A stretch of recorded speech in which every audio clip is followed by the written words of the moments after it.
Drop ಕೊಡುವ ನೆಪದಲ್ಲಿ ಯುವತಿಯ ಮೇಲೆ ಅತ್ಯಾಚಾರವನ್ನ ಎಸಲಾಗಿದೆ. ಕಣಿವೆ ನಿರ್ಜನ ಪ್ರದೇಶಕ್ಕೆ ಕರೆದೊಯ್ದು ಗ್ಯಾಂಗ್ ರೇಪ್ ಮಾಡಲಾಗಿದೆ. ಚಿಕ್ಕಬಳ್ಳಾಪುರದಿಂದ ಮಂಚೇನಹಳ್ಳಿಗೆ ಹೋಗುವಾಗ ಈ ಕೃತ್ಯ ಎಸಗಲಾಗಿದ್ದು, ಡ್ರಾಪ್ ಕೊಡುವ ನೆಪದಲ್ಲಿ ಯುವತಿಯ ಮೇಲೆ ಅತ್ಯಾಚಾರವನ್ನ ಎಸಗಲಾಗಿದೆ. ಕಣಿವೆ ನಿರ್ಜನ ಪ್ರದೇಶಕ್ಕೆ ಕರೆದೊಯ್ದು ಗ್ಯಾಂಗ್ ರೇಪ್ ಮಾಡಿದ್ದು, ಚಿಕ್ಕಬಳ್ಳಾಪುರದಿಂದ ಮಂಚೇನಹಳ್ಳಿಗೆ ಹೋಗುವಾಗ ಈ ಕೃತ್ಯ ನಡೆದಿದೆ. ಬೈಕಲ್ಲಿ ಡ್ರಾಪ್ ಕೊಡುವ ನೆಪದಲ್ಲಿ ಕರೆದೊಯ್ದು ಈ ಹೀನಾಯ ಕೃತ್ಯವನ್ನ ಎಸಗಿದ್ದಾರೆ. ಮಹಿಳಾ ಸಾಂತ್ವನ ಕೇಂದ್ರದಲ್ಲಿದ್ದಾಳೆ ಸಂತ್ರಸ್ತೆ. ಯುವತಿಗೆ ಆರೈಕೆಯನ್ನ ಈಗಾಗಲೇ ಅಲ್ಲಿ ಮಾಡಲಾಗ್ತಾ ಇದೆ. ಇನ್ನು ಆರೋಪಿಗಳಾದ ಸಿಕಂದರ್, ಜನಾರ್ದನ್ ಅನ್ನುವರ ಬಂಧನ ಆಗಿದೆ. ಈಗ ಇಬ್ಬರನ್ನ ಬಂಧಿಸಿದ್ದಾರೆ ಪೊಲೀಸರು. ಕೆಲಸ ಹುಡುಕಿಕೊಂಡು ಚಿಕ್ಕಬಳ್ಳಾಪುರ ನಗರಕ್ಕೆ ಈ ಯುವತಿ ಬಂದಿದ್ಲು. ಯುವತಿ ಒಂಟಿಯಾಗಿ ರಸ್ತೆಯಲ್ಲಿ ನಡ್ಕೊಂಡು ಹೋಗ್ತಾ ಇದ್ಲು. ಆ ಸಂದರ್ಭದಲ್ಲಿ ಮಂಚೇನಹಳ್ಳಿಗೆ ವಾಪಸ್ ಹೋಗ್ತಿದ್ದಾಗ ಡ್ರಾಪ್ ಕೊಡುವಂತಹ ನೆಪದಲ್ಲಿ ಆಕೆಯನ್ನ ಕರ್ಕೊಂಡು ಹೋಗಿದ್ದಾರೆ. ಯುವತಿಯನ್ನ ನಂಬಿಸಿ ಬೈಕ್ ಹತ್ತಿಸಿಕೊಂಡಿದ್ದ ಆರೋಪಿ. ಆದರೆ ಎಲ್ಲಿಗೆ ಆತ ಕರ್ಕೊಂಡು ಹೋಗಬೇಕಾಗಿತ್ತು ಆ ಪ್ರದೇಶಕ್ಕೆ ಕರ್ಕೊಂಡು ಹೋಗದೆ ಡ್ರಾಪ್ ಮಾಡುವ ಬದಲು ನಿರ್ಜನ ಪ್ರದೇಶಕ್ಕೆ ಕರೆದೊಯ್ದು ಅತ್ಯಾಚಾರವನ್ನ ಎಸಗಿದ್ದಾನೆ. ಚಿಕ್ಕಬಳ್ಳಾಪುರ ಮಹಿಳಾ ಠಾಣೆಯಲ್ಲಿ ಈ ಸಂಬಂಧ ದೂರು ದಾಖಲಾಗಿದೆ. ಗ್ಯಾಂಗ್ ರೇಪ್ ನಡೆದಿರುವಂಥದ್ದು. ಇಬ್ಬರನ್ನ ಈಗಾಗಲೇ ಪೊಲೀಸರು ಬಂಧಿಸಿದ್ದಾರೆ. ಆರೋಪಿ ಸಿಕಂದರ್ ಹಾಗೆಯೇ ಜನಾರ್ದನ್ ಇವರಿಬ್ಬರನ್ನ ಕೂಡ ಈಗ ಪೊಲೀಸರು ಅರೆಸ್ಟ್ ಮಾಡಿದ್ದಾರೆ. ಕಣಿವೆ ಕಡೆಯಿಂದ ಚಿಕ್ಕಬಳ್ಳಾಪುರಕ್ಕೆ ಒಂದು ಹೆಣ್ಮಗಳು ನಡ್ಕೊಂಡ್ ಬರ್ತಿರ್ತಾಳೆ. 35 ವರ್ಷದ ಒಂದು ಹೆಣ್ಮಗಳು ನಡ್ಕೊ ಬರ್ಬೇಕಾದ್ರೆ ಇದೇ ಚಿಕ್ಕಬಳ್ಳಾಪುರದ ಒಬ್ಬ ಮುಸಲ್ಮಾನ್ ಹುಡುಗ, ಒಬ್ಬ ಹಿಂದೂ ಆಕೆ ಮೇಲೆ ಅತ್ಯಾಚಾರ ಮಾಡಿರ್ತಾರೆ. ಯಾವ ಥರ ಅಂತ ಹೇಳಿದ್ರೆ, ನಾವು ನಿಮ್ಮನ್ನು ಡ್ರಾಪ್ ಮಾಡ್ತೀವಿ ಅಂತ ಕೇಳಿದಾಗ ಅವಳು ಹೇಳಿರ್ತಾಳೆ, ನೀವು ಯಾಕೆ ನನ್ನ ಡ್ರಾಪ್ ಮಾಡ್ತೀರಾ, ನೀವು ಯಾರೋ ಗೊತ್ತಿಲ್ಲ ಅಂತ.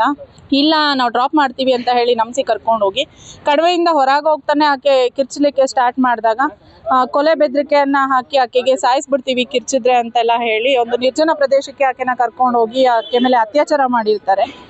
ಇದಾದ್ಮೇಲೆ ಆಕೆ ಕಿವಿಯಲ್ಲಿರೋ ಓಲೆ ಎಲ್ಲ ಕಿತ್ಕೊಂಡು ಬಟ್ಟೆ ಎಲ್ಲ ಹರಿದು ಹೊಡೆದು ತುಂಬಾ ಚಿತ್ರಹಿಂಸೆ ಮಾಡಿರ್ತಾರೆ. ತಿಪ್ಪೇನಹಳ್ಳಿ ಹತ್ರ ಇರೋ ಪೆಟ್ರೋಲ್ ಬಂಕ್ ಹತ್ರ ಕರ್ಕೊಂಡ್ಬಂದು ಆಕೆನ ಬಿಟ್ಟು ಹೊಟ್ಟೋಗ್ತಾರೆ. ಹೋದಾಗ ಅವಳು ನೈಟ್ ಅಲ್ಲೇ ಒಂದು ಅಂಗಡಿ ಹತ್ರ ಮಲಗಿದ್ದು ಬೆಳಗ್ಗೆ ಚಿಕ್ಕಬಳ್ಳಾಪುರ ಬಂದಾಗ ಶನಿವಾರ ಮಧ್ಯಾಹ್ನ 2 ಗಂಟೆಗೆ BB ರೋಡಲ್ಲಿ ಶನಿವಾರನ ದೇವಸ್ಥಾನದ ಮುಂದೆ ನನಗೆ ಕಾಣಿಸ್ತಾಳೆ.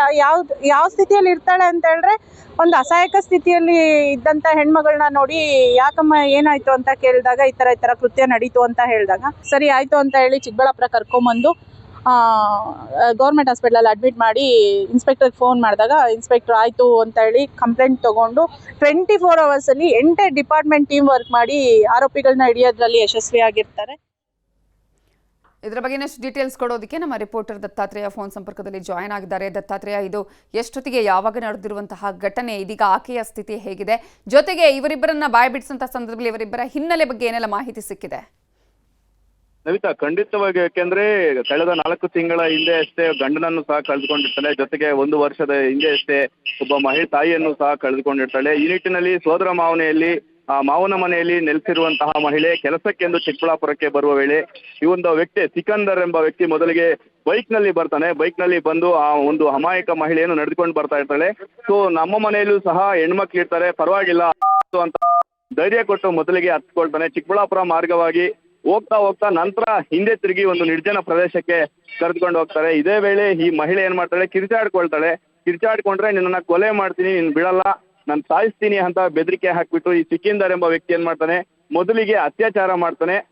ನಂತರ ಇದೇ ವ್ಯಕ್ತಿ ಆ ಮಹಿಳೆಗೆ ಧೈರ್ಯ ತುಂಬಿ ನಾನು ಕೆಲಸವನ್ನ ಕೊಡಿಸ್ತೀನಿ, ನಿಮ್ಗೆ ಯಾವ ರೀತಿ ಏನು ಸೌಕರ್ಯ ಬೇಕೋ ಅವೆಲ್ಲ ಕೊಡಿಸ್ಕೊಡ್ತೀನಿ, ನಮ್ಮ ಒಂದು ಬಾಸ್ ಇದ್ದಾನೆ, ಆ ಬಾಸ್ನ ಕರ್ಕೊಂಡ್ ಬರ್ತೀನಿ, ನನ್ನಿಂದ ತಪ್ಪು ಮೊದಲಿಗೆ ಆ ವ್ಯಕ್ತಿ ಏನನ್ನ ಹೇಳ್ತಾನೆ. ಆ ಸಿಕಿಂದರ್ ಎಂಬ ವ್ಯಕ್ತಿ ಮತ್ತೊಬ್ಬ ವ್ಯಕ್ತಿಯನ್ನ ಸಹ ಕರ್ಕೊಂಡು ಬರ್ತಾನೆ. ಅದೇ ವ್ಯಕ್ತಿ ಜನಾರ್ದನ್ ಎಂಬ ವ್ಯಕ್ತಿ.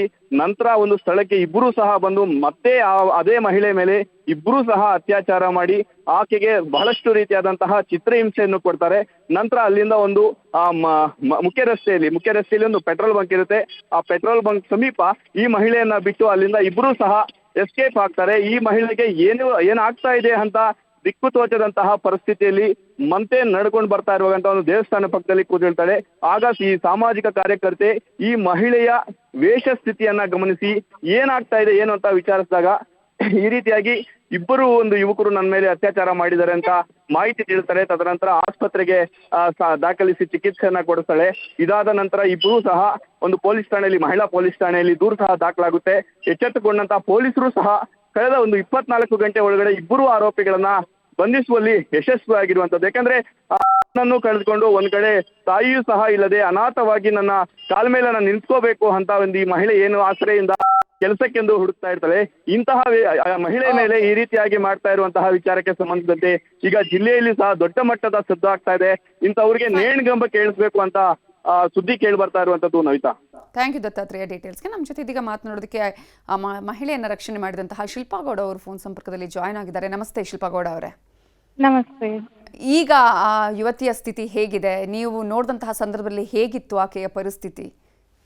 ಈಗ ತುಂಬಾ ಚಿಂತಾಜನಕವಾಗಿದೆ. ನಾನ್ ನೋಡಿದಂತ ಪರಿಸ್ಥಿತಿಯಲ್ಲಿ ಆಕೆ ಅಂದ್ರೆ ಏನು ಘಟನೆ ನಡೀತು ಅದ್ರ ಬಗ್ಗೆ ವಿವರವಾಗಿ ಹೇಳ್ತಿದ್ಲು. ನಿನ್ನೆ ದಿನ ಮಾಜರಿಗೆ ಅಂತ ಆ ಪ್ಲೇಸಿಗೆ ಕರ್ಕೊಂಡು ಹೋದಾಗ ಅವಳಿಗೆ ಮೆಂಟಲಿ ಶಾಕ್ ಆಗಿದೆ ಆ ಪ್ಲೇಸ್ ಅಲ್ಲಿ. ಸೊ ಅಲ್ಲಿ ಆಗ ಅನ್ಸುತ್ತೆ ಏನು ಈ ಬೇವರ್ಸಿಗಳು ಎಷ್ಟು ಚಿತ್ರಹಿಂಸೆ ಕೊಟ್ಟಿರ್ತಾರ ಹೆಣ್ಮಗಳಿಗೆ ಅಂತ. ತುಂಬಾನೇ ಕ್ರಿಟಿಕಲ್ ಆಗಿದೆ ಈಗ ಅವಳ ಪರಿಸ್ಥಿತಿ. ಓಕೆ, ಅಂದ್ರೆ ಈಗ ಸಾಂತ್ವನ ಕೇಂದ್ರದಲ್ಲೇ ಇದ್ದಾರಾ? ಅವ್ರಿಗೆ ಸಾಂತ್ವನ ಕೇಂದ್ರದಲ್ಲೇ ಇದ್ದಾಳೆ. ಈಗ ಟ್ರೀಟ್ಮೆಂಟ್ ಕೊಡಿಸ್ತಿದ್ದಾರೆ, ಸಾಂತ್ವನ ಕೇಂದ್ರದಲ್ಲೇ ಇದ್ದಾಳೆ. ಈಗ ಅಂದ್ರೆ ಆ ಸಂದರ್ಭದಲ್ಲಿ ನಿಮ್ಮ ಹತ್ರ ಎಲ್ಲ ಹೇಳ್ಕೊಂಡ್ರ ಅವ್ರು ಏನೇನೋ ಆಯ್ತು? ಬೆಳಗ್ಗೆನೆ ನಡೆದಿರೋದಾ, ರಾತ್ರಿ ಹೊತ್ತು ನಡೆದಿರೋದಾ, ಇದು ಹೇಗೆ? ಸಂಜೆ 3 ಗಂಟೆಗೆ ಕೃತ್ಯ ನಡೆದಿರೋದು. ಸೊ ಡ್ರಾಪ್ ಮಾಡ್ತೀನಿ ಅಂತ ಹೇಳಿ ಆಕೆ ಕೇಳಿದಾಳೆ ಡ್ರಾಪ್ ಮಾಡ್ತೀನಿ ಅಂದಾಗ, ನೀವ್ ಯಾರು ನನ್ನನ್ನು ಡ್ರಾಪ್ ಮಾಡೋದಕ್ಕೆ, ನೀವೇನ್ ಮಾಡ್ತೀರಾ ಅಂತ.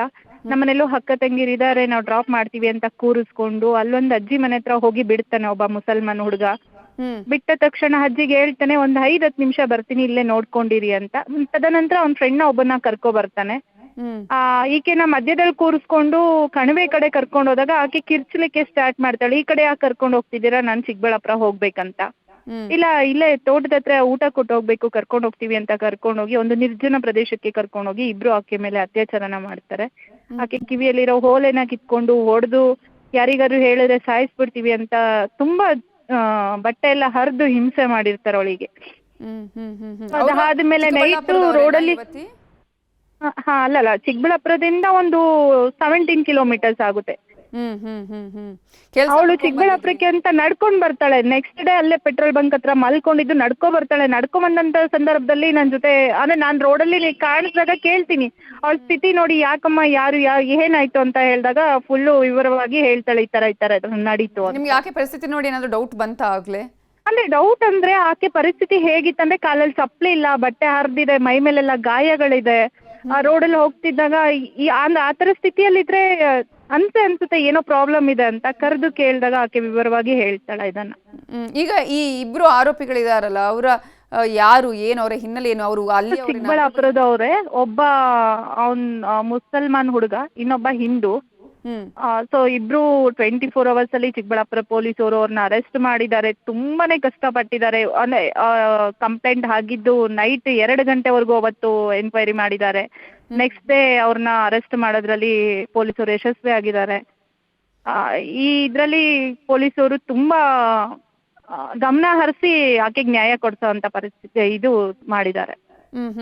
ಅಲ್ಲೇ ಇದ್ರ ಅವ್ರು, ಅಂದ್ರೆ ಆ ಊರಲ್ಲೇ ಇದ್ರ ಅಥವಾ ಏನಾದ್ರು ಎಸ್ಕೇಪ್? ಆ ಊರಲ್ಲೇ ಇದ್ರು ಚಿಕ್ಕಬಳ್ಳಾಪುರದಲ್ಲಿ. ಅವ್ರು ಏನ್ ಅನ್ಕೊಂಡಿದ್ದಾರೆ, ಈಕೆ ಅಷ್ಟೊಂದು ಬುದ್ಧಿ ಇಲ್ಲ, ಯಾರಿಗೂ ಹೇಳಲ್ಲ, ಏನೋ ಮಾಡಿ ಹೊಟ್ಟೋಗ್ಬಹುದು ಅಂತ ಅವರು ತಿಳ್ಕೊಂಡು ಆಕೆ ಜೊತೆ ಆ ತರ ಎಲ್ಲ ನಡ್ಕೊಂಡಿದ್ದಾರೆ. ಸೊ ಅದು ಅವಳಿಗೆ ಯಾವಾಗ ನಮ್ ಕೈಗೆ ಸಿಕ್ಕಿದ್ಲು ಆಗ ಕರ್ಕೊಂಡೋಗಿ ಹಾಸ್ಪಿಟಲ್ ಅಲ್ಲೆಲ್ಲ ಇದ್ ಮಾಡಿಸಿ ಆಕೆ ಹತ್ರ ಕಂಪ್ಲೇಂಟ್ ಒಪ್ಕೊಂಡ್ರ ಯುವತಿ ಆಗ? ಒಪ್ಕೊಂಡ್ಲು. ಥ್ಯಾಂಕ್ ಯು ಶಿಲ್ಪಾ ಗೌಡ ಅವರೇ, ನ್ಯೂಸ್ 18 ಜೊತೆ ಮಾತನಾಡಿದ್ದಕ್ಕಾಗಿ.